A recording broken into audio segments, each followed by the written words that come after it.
Seasonal special ಅಂತಲೇ ಹೇಳ್ಬೋದು. ಮಾವಿನಕಾಯಿ ಹಾಕಿ ನುಗ್ಗೆಕಾಯಿ ಬೇಳೆ ಸಾರು ತುಪ್ಪ ಹಾಕ್ಕೊಂಡು ತಿನ್ನಿ, ಸಖತ್ತಾಗಿರುತ್ತೆ. ಟ್ರೈ ಮಾಡಿ. ನುಗ್ಗೆಕಾಯಿ ಮತ್ತು ಮಾವಿನಕಾಯಿ ಹಾಕಿ ಬೇಳೆ ಸಾರು ಮಾಡೋಕ್ಕೆ ತೋರಿಸ್ಕೊಡ್ತೀನಿ. ತುಂಬ ಚೆನ್ನಾಗಿರುತ್ತೆ. ಈ ಮಾವಿನಕಾಯಿ ಬದಲು ನೀವು ಗುಂಡು ಮಾವಿನಕಾಯಿನೂ ಸಿಗುತ್ತಲ್ಲ, ಹುಳಿ ಮಾವಿನಕಾಯಿ, ಅದರಲ್ಲೂ ಮಾಡ್ಬೋದು. ಇದು ನಾನು ತೋತಾಪುರಿ ಮಾವಿನಕಾಯಿ ತೊಗೊಂಡಿರೋದು. 2 ನುಗ್ಗೆಕಾಯಿ ತೊಗೊಂಡಿದ್ದೀನಿ. ಒಂದು 3 ಹಿಡಿ ಆಗೋಷ್ಟು ತೊಗರಿಬೇಳೆ ತೊಗೊಂಡಿದ್ದೀನಿ. ಫಸ್ಟಿಗೆ ತೊಗರಿಬೇಳೆನ ಚೆನ್ನಾಗಿ ತೊಳ್ಕೊಳ್ಳಿ. ಇಲ್ಲಿ ನಾನು ಕುಕ್ಕರ್ಗೆ ತೊಳೆದಿರೋ ಬೇಳೆ ಹಾಕ್ಕೊಂಡಿದ್ದೀನಿ. ಇದು ರುಚಿ ಕೊಡೋದಕ್ಕೆ 1 ಸಣ್ಣ ಸೈಜ್ ಟೊಮ್ಯಾಟೊ. ಇಲ್ಲಿ ನಾನು ನುಗ್ಗೆಕಾಯಿ ಹಾಕ್ಕೊತಾ ಇದ್ದೀನಿ, 2 ನುಗ್ಗೆಕಾಯಿ. ಇದು ಆಪ್ಷನಲ್ಲು, ನೀವು ಬೇಳೆ ಜೊತೆನೂ ಬೇಯಿಸ್ಕೋಬೋದು, ಇಲ್ಲಾಂದರೆ ಸಪ್ರೇಟಾಗಿ ನುಗ್ಗೆಕಾಯಿ ನೀರಲ್ಲಿ ಹಾಕ್ಕೊಂಡು ಒಂಚೂರು ಉಪ್ಪು ಹಾಕ್ಕೊಂಡು ಸಪ್ರೇಟಾಗಿ ಬೇಯಿಸ್ಕೋಬೋದು. ನಾನು ಬೇಳೆ ಜೊತೆನೇ ಬೇಯಿಸ್ಕೊತಾ ಇದ್ದೀನಿ. ನೋಡಿ, ಇಲ್ಲಿ ನಾನು 3/4 ಭಾಗದಷ್ಟು ಮಾವಿನಕಾಯಿ ತೊಗೊಂಡಿದ್ದೀನಿ. ಸ್ವಲ್ಪ ಹುಳಿ ಇದೆ, ಹಾಗಾಗಿ ಇಷ್ಟು ಮಾವಿನಕಾಯಿ ಬೇಯಕ್ಕೆ ಹಾಕ್ತೀನಿ. ಹುಳಿ ನೋಡಿಕೊಂಡು ಮಾವಿನಕಾಯಿ ಹಾಕ್ಕೊಳ್ಳಿ. ಈ ಥರ ದೊಡ್ಡದಾಗೆ ಪೀಸಸ್ ಆಗಿರಲಿ. ಬೇಳೆ ಬೇಯೋದಕ್ಕೆ ತುಪ್ಪ ಹಾಕ್ಕೊಳ್ಳಿ, ರುಚಿ ಚೆನ್ನಾಗಿ ಕೊಡುತ್ತೆ. ಅಥವಾ ಎಣ್ಣೆನೂ ಹಾಕೋಬೋದು.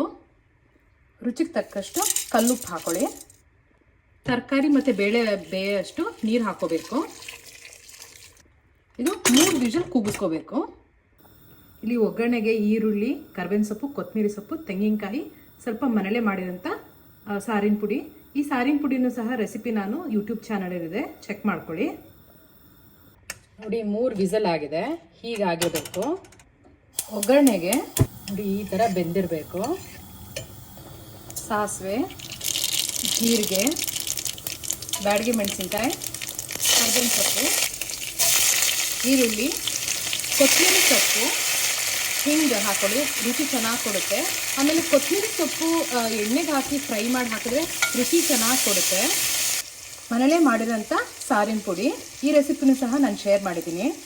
ಸ್ವಲ್ಪ ಅರಿಶಿನದ ಪುಡಿ, 1-2 ಸೆಕೆಂಡ್ ಎಣ್ಣೆಲಿ ಈ ಥರ ಮಾಡಿಬಿಟ್ಟು ಈಗ ಇದನ್ನೆಲ್ಲ ಇದಕ್ಕೆ ಹಾಕೊಳ್ಳಿ. ಒಗ್ಗರಣೆಗೆ ಬೇಯಿಸ್ಕೊಂಡಿರೋ ತರಕಾರಿ ಎಲ್ಲ ಹಾಕ್ಕೊಂಡು, ಇದು ಫ್ರೆಶ್ ತೆಂಗಿನಕಾಯಿ ತುರಿ, ಆಪ್ಷನಲ್ಲು, ಬೇಕಿದ್ದರೆ ಹಾಕೋಬೋದು. ರುಚಿ ಚೆನ್ನಾಗಿ ಕೊಡುತ್ತೆ. ಚೆನ್ನಾಗಿ ಮಿಕ್ಸ್ ಮಾಡಿ ಒಗ್ಗರಣೆ ಎಲ್ಲ. ಉಪ್ಪು ಖಾರ ಎಲ್ಲ ಚೆನ್ನಾಗಿ ಹಿಡಿದಿರಬೇಕು. ಮಾವಿನಕಾಯಿ ನೋಡಿ ದೊಡ್ಡದಾಗಿ ಹಾಕಿದ್ವಲ್ಲ, ಹೀಗಿರಬೇಕು. ಸೊ ಉಪ್ಪು ಖಾರ ನೋಡಿಕೊಂಡು ಅಡ್ಜಸ್ಟ್ ಮಾಡ್ಕೊಳ್ಳಿ. ಉಪ್ಪು ಏನಾದರೂ ಕಮ್ಮಿ ಇತ್ತು ಅಂದರೆ ಇನ್ನೊಂಚೂರು ಉಪ್ಪು ಹಾಕೋಬೋದು. ಇದೊಂದು 5 ನಿಮಿಷ ಚೆನ್ನಾಗಿ ಕುದಿಸ್ಕೋಬೇಕು. ಬೇವಾಗಲೂ ಉಪ್ಪು ಹಾಕಿದೆ, ಇವಾಗ ಉಪ್ಪನ್ನ ಅಡ್ಜಸ್ಟ್ ಮಾಡ್ತಾ ಇದ್ದೀನಿ. ಸಖತ್ತಾಗಿರುತ್ತೆ. ಟ್ರೈ ಮಾಡಿ. ಬಿಸಿ ಬಿಸಿ ಮುದ್ದೆಗೋ ಅನ್ನಕ್ಕೆ ಸ್ವಲ್ಪ ತುಪ್ಪ ಹಾಕ್ಕೊಂಡು ತಿಂದರೆ ಈ ಮಾವಿನಕಾಯಿ ನುಗ್ಗೆಕಾಯಿ ಸಾರು ಅಂತೂ ಎಕ್ಸಲೆಂಟ್ ಆಗಿರುತ್ತೆ. ಟ್ರೈ ಮಾಡಿ. ನಾವು ಹುಳಿ ಬದಲು ನಾವು ಮಾವಿನಕಾಯಿ ಹಾಕ್ತಾ ಇರೋದಷ್ಟೇ. ಸಖತ್ತಾಗಿರುತ್ತೆ. ಟ್ರೈ ಮಾಡಿ.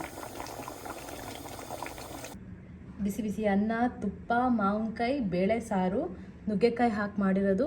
ಈ ಮಾವಿನಕಾಯಿ ಚಟ್ನಿ ರೆಸಿಪಿನೂ ಸಹ ನಾನು ಶೇರ್ ಮಾಡಿದ್ದೀನಿ. ಫ್ರೆಶ್ ಉಪ್ಪಿನಕಾಯಿ, ಮಾವಿನಕಾಯಿ ಉಪ್ಪಿನಕಾಯಿ, ಇದನ್ನು ಸಹ ನನ್ನ ಪೇಜಲ್ಲಿ ಶೇರ್ ಮಾಡಿದ್ದೀನಿ. ಟ್ರೈ ಮಾಡಿ. ಇವತ್ತು ಬೇಳೆ ಸಾರು, ಮಾವಿನಕಾಯಿ ನುಗ್ಗೆಕಾಯಿ ಹಾಕಿ ಮಾಡಿರೋಂಥ ಬೇಳೆ ಸಾರು.